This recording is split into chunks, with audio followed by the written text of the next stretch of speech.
दोस्तों, ये है मी 11X Pro।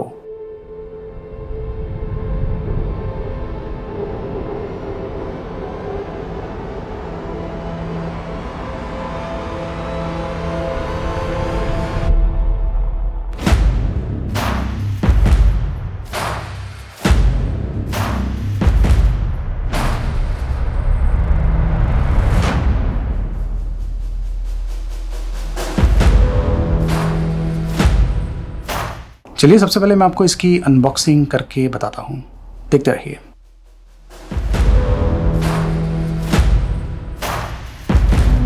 तो बॉक्स में आपको ये सिम ट्रे इजेक्टर पिन मिलने वाला है। ये है USB Type-C to 3.5 mm headphone adapter, मतलब कि ऑडियो जैक हैंडसेट पर नहीं दिया हुआ है।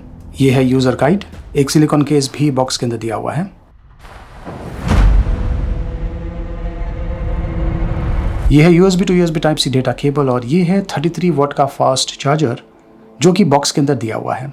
तो ये है मी 11X Pro और हर एक ये जो स्मार्टफोन्स होते हैं इनकी कुछ ना कुछ खासियत होती है। तो ये जो स्मार्टफोन है इसकी 3 सबसे बड़ी खासियत है। एक तो ये ज़्यादा करके जो स्मार्टफोन्स AMOLED स्मार्टफोन्स जो मार्केट में अवेलेबल हैं, बहुत ही कम ऐसे स्मार्टफोन्स हैं जो कि आपको E3 डिस्प्ले देते हैं, लेकिन यहाँ पर E4 डिस्प्ले दिया हुआ है। तो जो क्वालिटी है टॉप नॉच है। इसके अलावा ये जो स्मार्टफोन है इसमें Qualcomm Snapdragon 888 प्रोसेसर का उपयोग किया गया है। अब ये जो प्रोसेसर है ये फ्लैगशिप लेवल का है। अगर आप ऐसा कोई स्मार्टफोन खरीदना चाहते हैं जो कि फास्ट और पावरफुल है तो ये एक बढ़िया ऑप्शन है। चाहे आपका यूसेज पैटर्न नॉर्मल हो या फिर हेवी हो, या फिर अगर आप गेमिंग यूज़र हैं तो डेफिनेटली ये जो 888 चिपसेट है ये हर रिक्वायरमेंट को फुलफिल करने वाला है और इस पर आप बहुत ही बढ़िया गेम्स भी खेल पाएंगे। इनफैक्ट मैंने गेम्स जो है हाई एंड गेम्स इस पर खेला है, खास करके कॉल ऑफ ड्यूटी गेम, और ये बहुत ही स्मूथली चलता है, कोई इशू नहीं है। जहाँ तक हीटअप का सवाल है, ये जो हैंडसेट है कुछ हद तक हीटअप होता है, लेकिन ये काफ़ी हद तक कंट्रोल में है। बहुत कुछ डिपेंड करता है कि आप किस एनवायरनमेंट में गेम्स खेल रहे हैं। अगर आप धूप में गेम खेल रहे हैं जहाँ पर ऑलरेडी टेम्परेचर हाई है तो डेफिनेटली जो हैंडसेट है ये ज़्यादा हीटअप होने वाला है। इस हैंडसेट की तीसरी खासियत ये है कि इस पर 108 मेगापिक्सल का कैमरा दिया हुआ है। इसमें Samsung HM2 सेंसर का उपयोग किया गया है, मतलब कि परफॉर्मेंस के अलावा जो कैमरा क्वालिटी है ये भी टॉप नॉच है। इसका वजन 196 ग्राम्स है और ये 7.8 mm स्लिम है। पकड़ने में ये काफ़ी कंफर्टेबल है और एज सच मैंने कोई भी इशू इस पर फेस नहीं किया है। इसकी एक और बढ़िया चीज़ मुझे ये लगी कि इस पर हैप्टिक फीडबैक दिया हुआ है, जैसे आपको एप्पल डिवाइसेस पर मिलता है तो उस लेवल का हैप्टिक फीडबैक यहाँ पर दिया हुआ है। ये 8GB 128GB या फिर 8GB 256GB ऑप्शंस में अवेलेबल है, LPDDR5 और UFS 3.1। इसका मतलब ये है कि आपको स्मूथ और लैग फ्री परफॉर्मेंस मिलने वाला है। चलिए जो स्पीड टेस्ट है वो चेक करते हैं।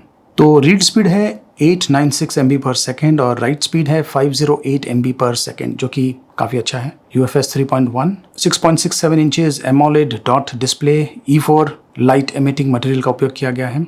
Full HD plus resolution, 1300 nits peak brightness, जो कलर्स हैं काफ़ी बढ़िया है और जो डिस्प्ले की क्वालिटी है धूप में भी आपको काफ़ी बढ़िया लगने वाला है। इसके अलावा ये 120 हर्ट्ज रिफ्रेश रेट सपोर्ट करता है, 360 hertz touch sampling, HDR10+, MEMC भी सपोर्ट करता है जो कि आपको स्मूथ एक्सपीरियंस देने वाला है। एक्स्ट्रा फ्रेम्स वीडियोस में ऐड करता है ताकि आपको एक स्मूथ इफेक्ट मिले, खास करके अगर आप कोई एक्शन सीक्वेंस देख रहे हैं जो कि 24 FPS में है तो MEMC से आपको स्मूथ एक्सपीरियंस मिलने वाला है। कॉर्निंग गोरिल्ला ग्लास 5 प्रोटेक्शन दिया हुआ है आगे भी और पीछे भी। तो ये जो स्नैपड्रैगन 888 चिपसेट है ये 5G सपोर्ट करता है। अनफॉर्चुनेटली 5G अब तक इंडिया में आया नहीं है और मैंने जो दूसरे स्मार्टफोन्स का रिव्यू किया है, खास करके 5G स्मार्टफोन्स, वहाँ पर कुछ लोग मुझसे पूछते हैं कि क्या वो जो स्मार्टफोन है 5G स्मार्टफोन वो इस प्रकार का बैंड या उस प्रकार का बैंड जो है वो सपोर्ट करता है या नहीं। तो मैं उन्हें एक प्रश्न पूछता हूँ कि आप कौन सा बैंड इंडिया में यूज़ कर रहे हैं, उसके बाद कोई रिप्लाई नहीं आता है। कैमरा भी इस पर काफ़ी बढ़िया है, 108 megapixel primary camera, 8 megapixel ultra wide और 5 मेगापिक्सल टेली मैक्रो कैमरा। और ये देखिए ये कुछ सैम्पल्स है जो कि मैंने इसी स्मार्टफोन से शूट किया है। बहुत ही बढ़िया कैमरा है, डे लाइट्स में काफ़ी बढ़िया शूट कर लेता है और नाइट शॉट्स भी काफ़ी बढ़िया शूट कर लेता है। ये देखिए ये है नाइट शॉट।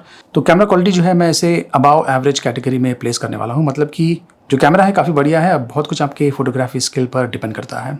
इसके अलावा अगर आप कैमरा मोड में जाएंगे, खास करके मोर ऑप्शन में, तो वहाँ पर आपको काफ़ी इंटरेस्टिंग मोड्स मिलने वाले हैं। ये देखिए, और ये जो वीडियो आप देख रहे हैं ये मैं इनमें से एक मोड मैंने सेलेक्ट करके शूट किया हुआ है। काफ़ी कमाल के मोड है और इनसे आप अमेजिंग टाइप के वीडियोस शूट कर पाएंगे बिना एडिट किए हुए। फ्रंट कैमरा 20 मेगापिक्सल का है।